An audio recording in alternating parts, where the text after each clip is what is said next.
Saudaraku, tanggul sementara yang dibangun pasca banjir bandang kembali jebol di Desa Simpul Jaya, Dusun Air Kelabu, Desa Rumah Bundar, Kecamatan Ketambe pada Kamis 1 Januari 2026 dini hari.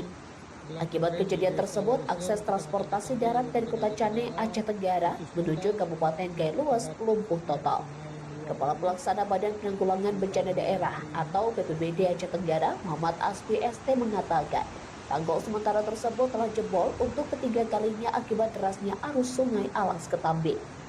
Ia menegaskan penanganan sementara tidak lagi cukup dan dibutuhkan pembangunan konstruksi permanen berupa bronjong oleh Balai Wilayah Sungai atau BWS Sumatera I agar kejadian serupa tidak terus berulang.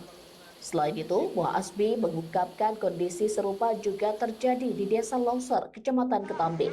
Jalan alternatif yang sebelumnya dibangun oleh Balai Pelaksanaan Jalan Nasional atau BPJN Aceh tidak dapat dilalui lantaran meluapnya Sungai Alas Ketambe.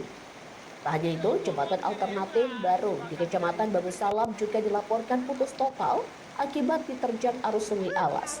Dampaknya, akses transportasi menuju Kecamatan Lali Alas terputus total.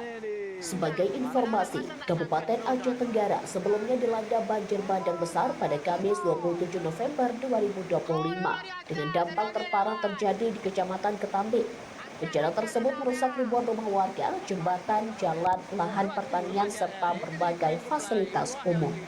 Hingga kini, material banjir berupa kayu gelondongan dan bebatuan masih menumpuk di kawasan permukiman warga, serta di sepanjang daerah aliran sungai Alas Ketambe. Dari Aceh Tenggara, Asnawi Lui, Tribun Gayo.